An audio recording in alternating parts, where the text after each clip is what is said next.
Hey bag ladies and bag dudes, today I'm going to be talking about the Art Bin vinyl storage rack, some Paladin pouches that I'm getting ready to make, waxed canvas fabrics. The book review will be for a book called Little Traveler. I'll be demonstrating various accents for bags, and there's a great giveaway at the end. I'm Sarah Lawson from So Sweetness. Thanks so much for joining me for Social Sunday.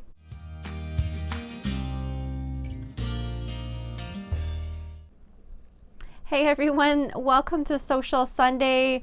We're here live on YouTube and Facebook the first and the third Sunday of every month. So I saw everyone chatting before we got started. Hi to Doreen, Jolene's watching also, MJ from Georgia. So thank you everyone so much for joining me for Social Sunday. I decided to wear, I got a bunch of new t-shirts and a couple of them are sewing or craft related. I'm a really big fan of just wearing t-shirts and jeans around the house, or in the summer, I guess, sort of shorts. So I have my new sewing shirt on today, and I've linked to the company where I purchased the shirt in the description in case you're interested in this shirt. I'm going to ask Danny to hold off on the posting for just a second so I could show you my new sewing shirt. So it says, I got 99 problems. There's a picture of a sewing machine, and then the bottom says, but a stitch ain't one. So I thought it was really cute, and available in other colors, so if you're not a fan of pink, there were other color options available also.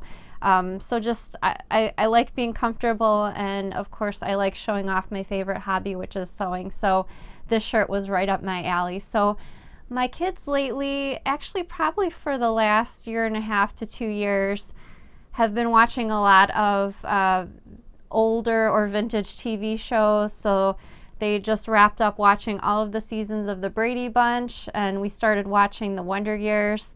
I remember watching the Wonder Years when I was a kid, and I forgot how many, they had so much good music in the show. It was about these two little boys going to junior high and growing up. So it's actually a really fun show to watch again because I don't really remember much of it. I'm not sure if you like doing that as well. But what's your favorite TV show, either past or present?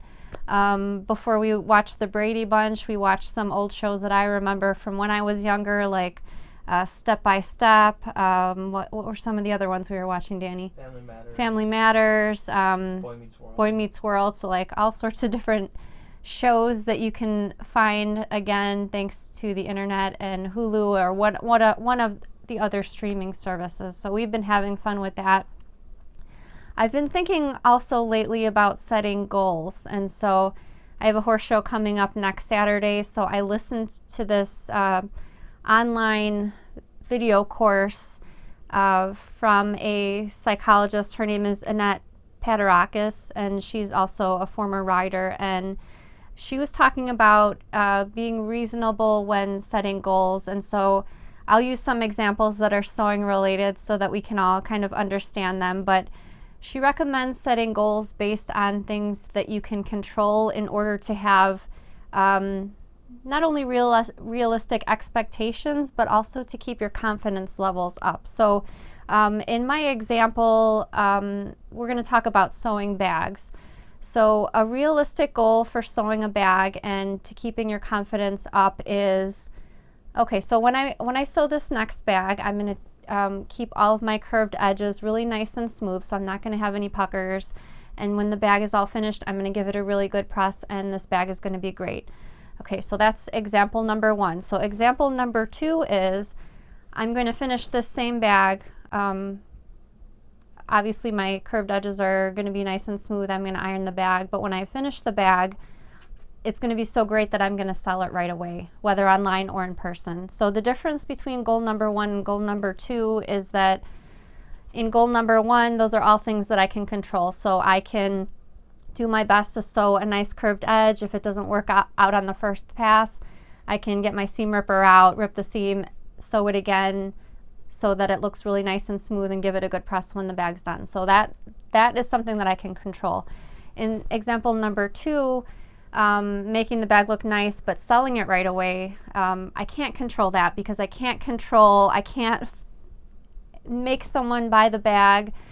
Sometimes it's just a matter of being in the right place at the right time, someone seeing the picture online or in person and wanting to buy the bag, but you have no control over that. So choosing goals, of course, it's always great and inspirational to have goals like that. I'm gonna sell 10 bags at my next craft fair or what have you, because goals kind of take us where we need to get to eventually. But as far as the idea of confidence goes, having goals like the goal that I mentioned in my first example helps build our confidence, because certain things that we can't control will potentially bring our confidence down. So if I don't sell that bag within the first day or two that I listed on Etsy online, my confidence level drops because that sale didn't happen. But if my goal is more directed to having a nice curved seam, pressing the bag and making it look great,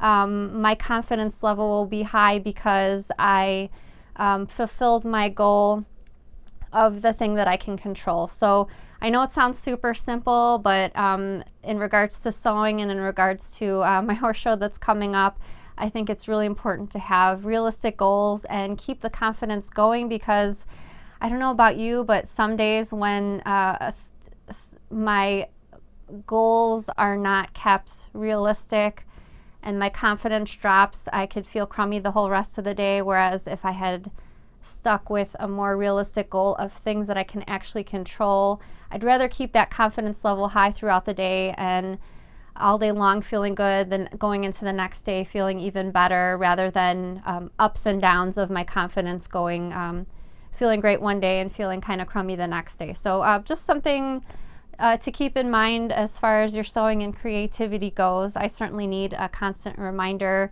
in order to keep myself happy, especially in regards to being creative and staying crafty. So before I get started and show you the notion of the week, a friendly reminder, just about everything that I talk about during Sewcial Sunday are things that I've purchased myself.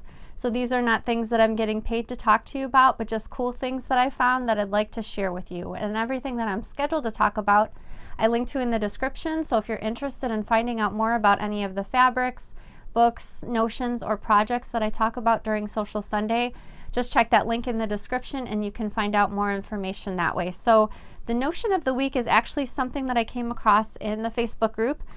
Tara Drummond shared this handy little storage device, and I thought it was really cool and clever. So I purchased one so that I could show you on the show. So let me show you this is, I guess, the artwork from the packaging. So it's made by Art Bin, and it's specifically made for vinyl storage. So not only cork and vinyl that we use for bags, but I'm assuming other vinyl type products that people use for electric cutters, such as the Cricut Maker. So you can either mount this on a wall or just keep it on your desk or a tabletop near your work area. So how this came, when I ordered it, it was flat and required a little bit of assembly. Let me show you the final piece that I assembled. So it just comes in 4 pieces in the package, and they also provide you the screws for screwing this into the wall if you decide that that's the option that you'd like to go with. So it has the front and the back pieces, which you just need to lock into place, and then there's a top and the bottom that just kind of click in once the sides are assembled. So it took about a minute or two to assemble, really quick and easy. It's really lightweight plastic, and as you can see, I've got a few rolls of cork already in the holes. As you can see, there's plenty of space to spare. These are 18 by 27 inch pieces of cork, and I just secured them with a rubber band. As you can see, it can fit larger pieces as well. And I like this because especially when I'm working with projects and I have scraps of the cork left over that aren't really nice and even rolls, I like the idea of being able to store those visually, being able to see which colors that I have. And certainly if you have lots and lots of different rolls of cork or vinyl in your sewing room, you could ideally get a second one, screw them into the wall. I like the idea of keeping as many things off the floor as I can because I have a really small sewing room, so that's perfect because I can just screw that into the wall. And again, that is the Art Bin vinyl storage rack, and I've linked to that in the description. I think it's fantastic, and thanks to Tara for recommending that in the Facebook group. By the way, if you do use Facebook and you're not already a member of our Facebook group, I hope you'll consider joining us there, and the link is also in the description for the Facebook group. So I have a question for you. let me know, how do you currently store your cork or vinyl or other fabrics that you'd prefer to keep rolled instead of folded? So let me know. My system before I got that art bin storage rack wasn't so great. I sort of have the vinyl rolled and on the floor underneath my desk. So definitely that art bin storage rack is a much neater method for keeping everything in place, and then you can quickly see what you have and what you possibly might need to pick up. So this week I'm working on some Paladin pouches for gifts for the other girls that are going to the horse show. So thank you so much to my mom, because I planned on making 10. She did all the cutting of the fabric and interfacing for me, so I really lucked out because it was a lot of cutting. So because it's for a horse show, I chose this horse fabric, and the lining fabric is a Tula pink print to go along with it. So for the 10 pouches, we needed 40 of these pieces of the exterior fabric, 40 of the lining, and then of course the interfacing. So my mom cut all that out for me. She actually attached most of the pieces to the interfacing already, and so I just have to sew them together. So yeah, Mom was a lifesaver last week, and looking forward to sewing those pouches assembly line, especially since they're all the same fabric. I can just keep the same thread and sew each step for all 10 pouches one at a time. So looking forward to getting those finished.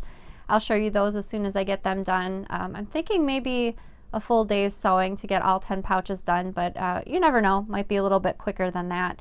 The new fabric that I added to my stash this week is some waxed canvas, not prints, some waxed canvas fabrics. I did recently use wax canvas on this Persimmon pouch, and you can probably see it's got a bunch of really nice texture. The particular wax canvas that I used on this pouch is a Robert Kaufman wax canvas, and they call it waxer canvas. So this particular one is 8.2 ounces, and it's very similar in weight to quilting cotton.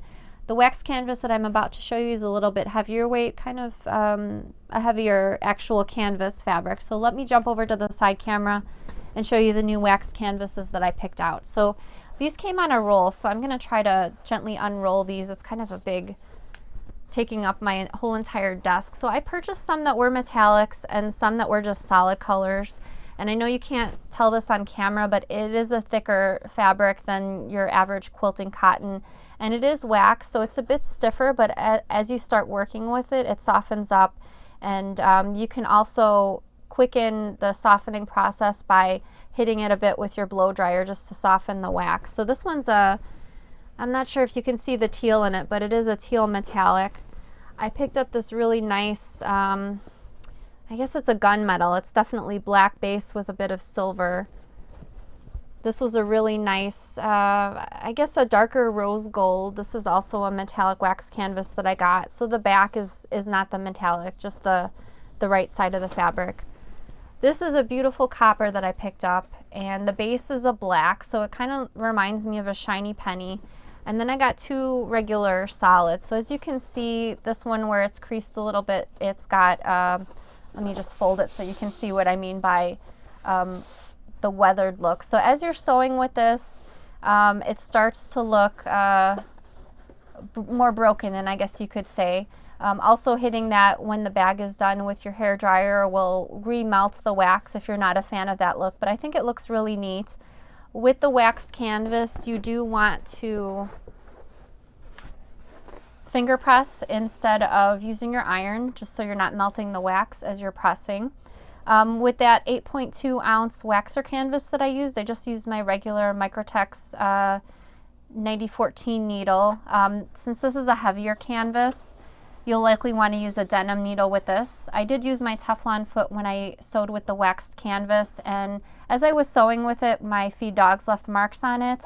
To get any needle holes or feed imprints off of your finished waxed bag, all you need to do, again, hit it with the blow dryer. The blow dryer will get the wax to kind of remelt and look really smooth, and those feed dog markings will be removed. So the waxed canvas is really easy to work with. Again, especially if your machine doesn't like dealing with a lot of layers, go with a thinner weight for your waxed canvas, especially for your first try, and then you can move on to thicker weights. So Another tip for sewing with the wax canvas, on this Persimmon pouch, I did use the interfacing as called for in the instructions, since the wax canvas I used on this project, like I mentioned, is 8.2 ounces, which was a thinner weight.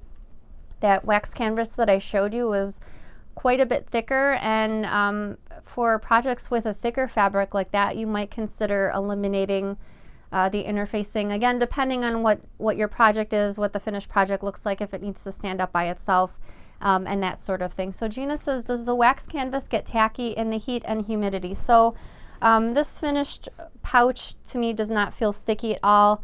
It doesn't feel quite as smooth as the quilting cotton, so I guess you could say I do kind of feel the wax, but it doesn't feel sticky. It doesn't stick to things in the house or on my clothes or anything like that. But I think it's a really good fabric to use for both men and women, just because it has, I don't know, kind of a classic. It's available often in lots of solid colors. This particular waxer canvas by Robert Kaufman, and again, I've linked to both those fabrics in the description. The waxer canvas was available in lots of darker or neutral colors like navies and blacks. So fun fabric to try out, and something interesting and a little bit different than your regular quilting cotton. So I'd like to know, let me know, have you ever used wax canvas, or if you haven't used it before, would you like to? So it's a fun substrate to use every once in a while, especially in the case of this pouch, just using a little bit. It makes it look pretty different, and that texture is really nice. I think it's something unusual looking. We have a lot of options as far as bag makers. We can use leathers, corks, wax canvas, vinyls, quilting cotton. So yeah, we have a lot of different substrates available to us as bag makers. I would like to let you know there's a couple of things that I've linked to in the description regarding our sewing tutorial videos. So we have a few places that you can find the sewing tutorial videos, and what by that I mean usually generally 15 minutes or less videos, me showing how to do a particular bag making technique, like how to make an adjustable strap, different types of purse tabs, how to sew a zipper pocket into any bag, things like that. So besides being able to find those on YouTube, you can find those on my blog, and now you can also find those on Pinterest and a special Pinterest board. All the videos are located there. So if you are a Pinterest user, I've linked to the Pinterest board where the tutorial videos now will live in the description, and I've also linked to on the blog where you can find all the tutorials in one place. So if you're working on a bag and you're thinking, oh, I remember Sarah showed one time how to make a recessed zipper, but I don't remember where she talked about it. So you can go to the tutorial section of my website or on that Pinterest board and find all of the tutorial videos, and you can find the one that you need. So they're posted there, ready for you whenever you need them. We also have some new acrylic templates coming. We had a lot of requests in the last couple months for some of the newer projects, like the Persimmon dumpling pouch. Those will be coming shortly. I have a sample right here that I checked before finalizing the artwork with Ed and Robin. So the Persimmon dumpling pouch, which is this project right here, the acrylic templates will be coming to the shop shortly. I do have them listed in the shop right now, just in case you'd like to sign up for an automated waitlist notification email. The Suffolk coin purses, the templates for those. We will also be getting more of the hardware for the coin purses, hopefully by the end of the month. And the third new set of templates is for the Paladin pouch. So I tried to go with the new templates for the projects that had the most requests, and those were the 3 projects that were requested most for the acrylic templates. So we'll have those very, very soon and in stock on the website. So the book review for this show is for a book called Little Traveler. It's a really cute book with some wool felted projects, and I'm going to jump over to the side camera and show you that book.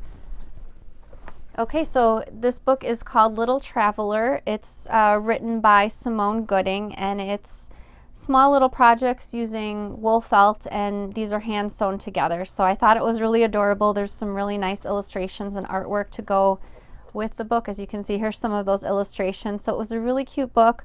All of the instructions are, well, first, as always with any quilting or sewing book, the beginning of the book is some basics, materials that you'll need, basics for hand sewing of these projects.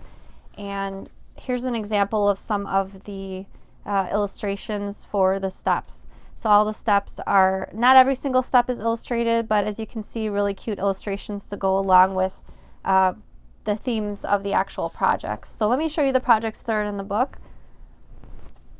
Sorry, I just had to bookmark this page because I just think the illustrations are really darling. So here's the first project. Daisy and Betty go camping. So two little felted dolls with a camping tent.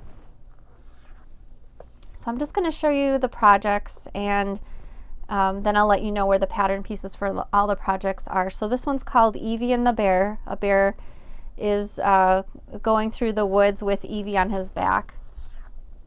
And so here's another little picture of that. So really adorable and cute projects. I love the little faces of all the dolls too. They're just really, really, really cute. This one's called Fig Newton, a little fig in a boat. And I love all the thought that's gone into all of the little accessories for each of the dolls. It's not just a fox, it's a fox wearing a little coat. He's got boots on and a hood. It's just super cute. This one's called Mr. Oak. And so here's some more close-ups of those details that I was mentioning in his hat. He's got a little rucksack, a little scarf. Really, really cute. This one's Purslane. He's a little hedgehog. He's riding in a sled. He's got a beret. Lots of things going on with this particular piece. Snail mail, a little mailbox with obviously a snail because it's snail mail. And there's another photograph of the mailbox with a little letter. This one's called Thistle. He's got a little parsnip over there with his messenger bag. Twig is a little squirrel. And then, as I mentioned, all the instructions and the pattern pieces are all in the back of the book. There's resources for where you can buy supplies if you've not made wool felted projects before, and just a lovely, lovely book. Again, it's called Little Traveler, written by Simone Gooding. Okay, so Danny's favorite part of the Sunday show. I'd like to invite all the bag ladies and bag dudes to stand proud. Let us know. We really appreciate you being part of our community. Sewing bags is what I love to do best in the world, and I'm so happy to have you along for this bag making journey. So thanks so much for watching, and thank you for your continued support. So my demonstration for this week is not a huge full-out demonstration, but I've created some artwork for different accents for bags, and before I show you the artwork for that, let me explain what I mean as far as accents go. So what I consider accents on a bag, and for tonight's demonstration, I've prepared artwork for corner accents, which is what this is on the Kennedy bag, an accent often in solid fabric or coordinating fabric that goes on the corners of the bag, such as this. Or an accent on a bag can also be on the bottom edge and kind of continuing out toward the side. So this is the Renegade bag, and this particular accent goes along the bottom of the bag, and it's got kind of a curvature mimicking the style of the bag. So I've prepared a document that you can print out and use for adding accents to basically any bag. So you can either use the accents as is, or you can adjust them slightly to fit the particular bag that you're working on. So I'm going to jump over to the side camera and show you what I mean by that. So the document that I've prepared, and I've linked to it in the description, is a 3-page document that you can print out on your computer, and there's various types of accents. So as I mentioned with that Kennedy bag, there's accents that go on the corner of a bag, and I've prepared dashed lines in case you are interested in making your accents with cork or leather. If you're just using regular fabric like quilting cotton, you'll just cut along the entire outer edge of the pieces. And there's corner accents as well as 2 accents for the bottom edge of the bag. So that Renegade bag that I showed you, here's an accent that you can use for that. It's noted by place on the fold, and here's another one that you can use on the bottom of the bag as well. Again, place on the fold. So those particular pieces you may need to adjust depending on the size and style of your bag. For instance, obviously I'm not a mind reader, and I'm sure I couldn't have guessed exactly the length of the bag that you're working on, but it's easy enough to alter by moving your place on the fold toward the inside or outside if you need to make it longer or shorter, and then you'll still have that nice accent on the side edge of the bag. And same thing for this piece. If you like this piece but your bag doesn't have a curve to it, you can just go ahead and create a straight line as you're cutting your piece out for that 90-degree angle on a straight bag.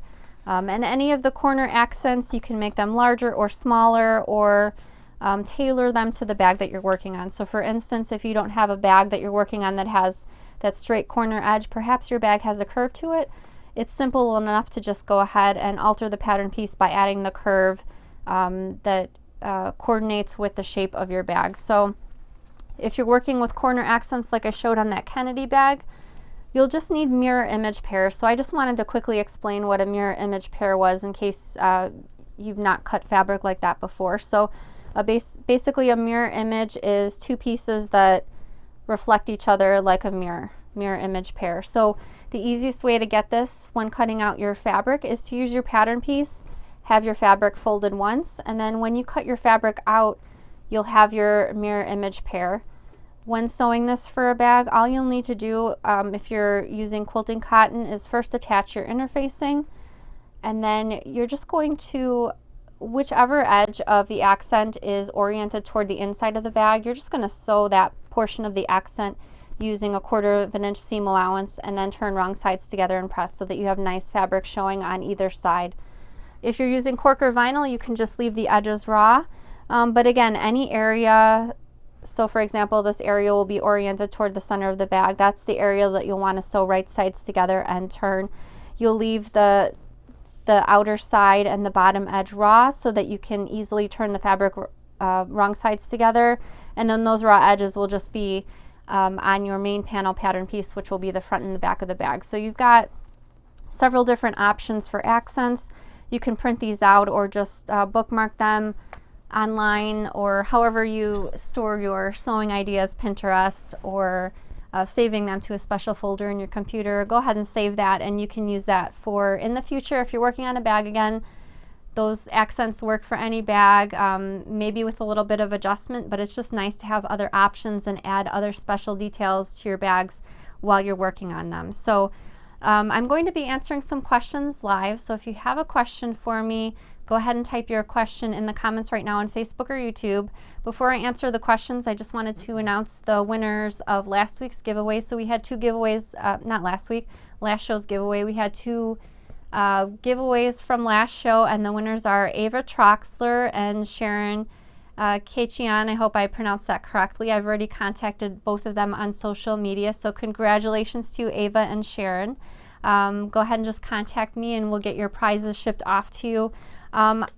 Regarding last show's giveaway winners, I'm not sure if I dropped the ball or I'm not sure what happened there, but I wanted to make sure the prizes got to those two winners. So if you're watching this show, Glum Pudding and Teresa Burgess, if you wouldn't mind dropping me an email with your mailing address so that I can make sure you got your prizes. Again, that's from the giveaway winners announced from last show. All right, so I know Danny's raring to go with the questions, so let's get on to the live question. The first one's from Diane. She says, question, the airplane bag, I prefer the sport zippers with metal teeth. Would you consider a tutorial addendum on that pattern to use these type zippers? So metal zippers are perfectly fine to use for bag making. I actually have a free video on my YouTube channel, different types of zippers, and I show in that video how to remove metal zipper teeth. So it sounds like that's what you might need for using that zipper in the airplane bag if you'd like to remove some of the extra metal teeth so you don't need to sew over them. If that's the case, that's the video that you want to look for on my YouTube channel. Again, that's a video titled Different Types of Zippers. Carla says, will the canvas fabric cause wax to build up in your sewing machine? That's a great question. When I sewed with it, I did notice a tiny bit of I guess wax, what would be the word, scraping off against my feed dogs. I didn't find it an issue. I just took, I keep a little pipe cleaner by my sewing machine to use for keeping the lint out of the underside where my bobbin is in my sewing machine. So I just kind of took a cursory swipe of that pipe cleaner across the feed dogs and underneath also as well above the bobbin casing, and it seemed to be fine. I didn't notice any adverse reaction, but again, I only occasionally sew with the wax canvas. I would probably anticipate if you're using it on a daily or weekly basis, you might need to do a little bit more as far as maintenance goes. Tamara says, can the size large Paladin be made slightly bigger, 1 to 2 inches, by printing the pattern at 110%? So I'm terrible at math, I have to admit it. I'm happy to admit that. It's just not something that I've never been good at, so I'm not sure as far as working out the percentages go if 100%, 110 will get you to 1 to 2 inches larger or smaller. However, I will, since I have the Paladin template out here, I know it's just acrylic and it's kind of clear and harder to see. When this particular pattern was going through pattern testing, a few of my testers mentioned that they weren't actually using the pattern pieces for the Paladin. Let me see if I can kind of hold it up to my shirt so that you can see. The pattern piece for the Paladin pouch is basically a rectangle with little cutouts on the bottom, the left and the right hand corners. So if you would like to, you can just decide for this particular pattern what size rectangle you want it to be, or actually the finished size, taking into account that you're making gussets with the bottom corners. You can just decide what size rectangle you'll need to cut your fabrics out at, and then just make a little square cutout. I wouldn't make a smaller cutout than this since you're making bigger pouches, but you can certainly make the little square cutout in the corner slightly larger since you're making a larger pouch. So that kind of takes some of the math or figuring out of it. Of course, if you want to, you can always print at that larger percentage, 110 or whatever you've decided to get to that finished size of your pouch. Lori says, can I use these on the minikins? I'm not sure if you were talking about the wax canvas, but yeah, a lot of the minikins would be really great in wax canvas. I know the Bellevue, let me grab one of the Bellevues. I sort of feel like two of the most popular minikins are either the Bellevue, which this is the size small of, or the Cotton Candy Pouch. I think either of these two projects would be great with the wax canvas. Even in the Cotton Candy, if you just wanted to use a little bit of wax canvas for the side panels, I think that would look really awesome with your feature fabric, having that wax canvas in there, or even just making it out of the entire project. Great question on that one. Frank says, what is the fabric line in the bag on your table? If you were talking about this one, this is actually various African waxed prints that I purchased, and these were purchased from, I bought these online from Crimson Tate, and they were selling little fat eighth bundles, and I bought a few of them, and I thought it was a great opportunity to have a lot of different prints in my stash without buying larger pieces of fabric. So if that was what your question was directed to, again, these are African waxed prints, and I bought them from crimsontate.com. Joanne says, can you explain the common size grommets used in bag making, and is that what a die is? The template that corresponds to the size grommet you would use, just a little confused. So that's a great question. I actually have a free video on my YouTube channel showing my rivet press. So if you go on YouTube, you just want to go to my channel and do a search for rivet press. I show my rivet press that I have, as well as the different size grommets, rivets.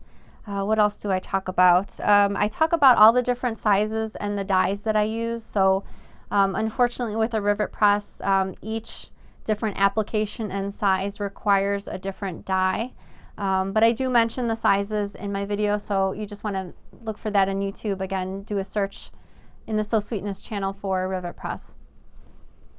Terry says, have you used the batik fabric your friend brought you from St. Kitts? I just finished 2 Paladin pouches with fabric from there. Oh, you did. Did you go there on vacation? I hope you had a great time. That fabric is a little bit further than I can reach without taking my mic off. So my friend went on vacation and bought 2-yard pieces of batiks. I I think a lot of people use them for garment sewing, but I thought they would make great bags, and I do still have them in my stash. I have a few fabrics in my stash that are just really nice fabrics that I like to hoard, but I'm sure that I will use them someday. Vicky says, I am teaching our guild an easy pouch this week and would like to end with sharing yours. Any specific one to recommend to start with? I'll have a pouch or two to show. So as far as pouches go, the Persimmon Pouch has been really popular. It's available in 3 different sizes, and if certainly if people don't want to spend the extra time in making a patchwork version, you can make it all in one fabric if you prefer. The Suffolk coin purse is another one. Those are both free, and they come with videos as well. Another recent free pattern and video is the, I'm trying to remember all the names. It was the one with the lace zipper. It was the box pouch. Danny, is the name ringing a bell? Which one it is? Anyway, if you go to my website and either on YouTube channel, search for the free patterns and videos, or for the free tutorials on my website, there's a box pouch with a lace zipper. The name's escaping me right now, but those are 3 options that you can use for free patterns that can be taught for a guild if you'd like to have a sew-in, like an all-day sew-in type of date. It's not persimmon, is it? No, it's not. Debbie says, math is a 4-letter word. Yes, it certainly is.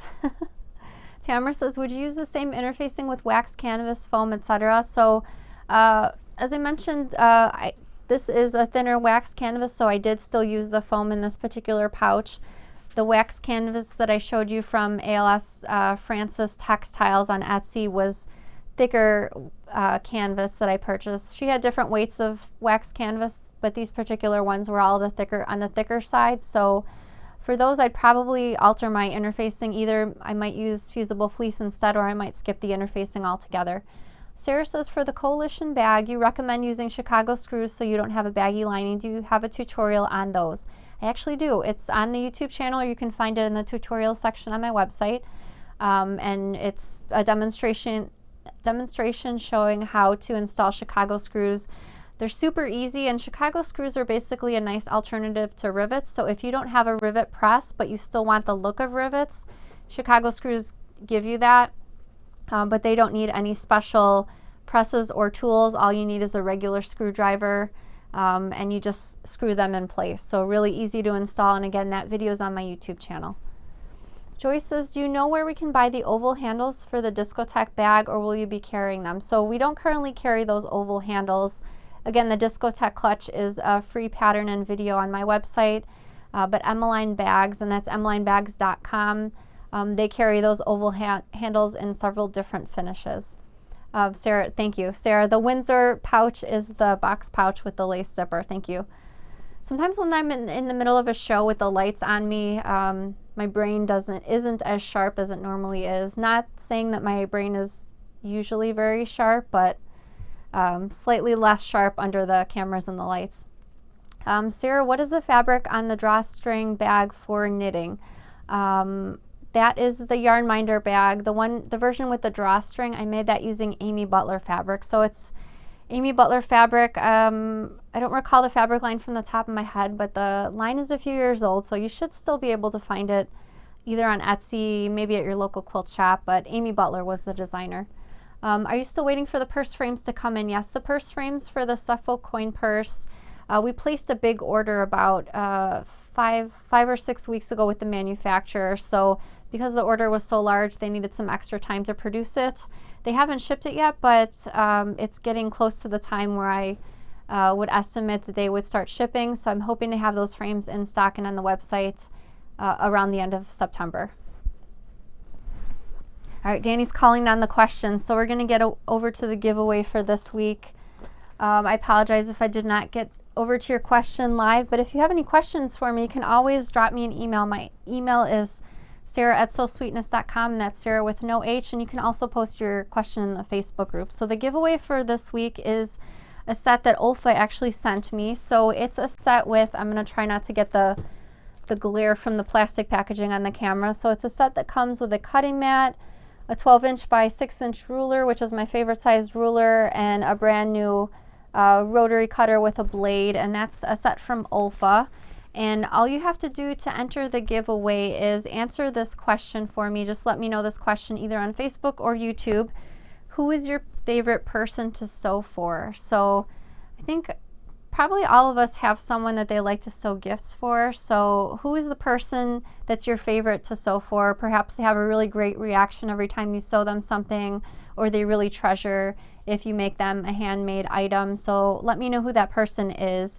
You have until the end of this week to enter the giveaway. So make sure you leave your comments either on Facebook or YouTube. I'll draw a randomly chosen winner and announce that on the next show. So our next live show, because we're doing the first and third Sunday of every month, our next live show will be October 6th. So hope to see you for that show. I'm very busy working on some new patterns and making some good progress on that. So we hope to have, normally I hate announcing dates because it kind of puts me in a bind sometimes when we're running up against a deadline, but I'm hoping to have, I guess I'll leave this as a little bit of a trick question. I'm hoping to release 4 new patterns and videos around my birthday. So if you know when that is, you know that will be coming not too far off in the future.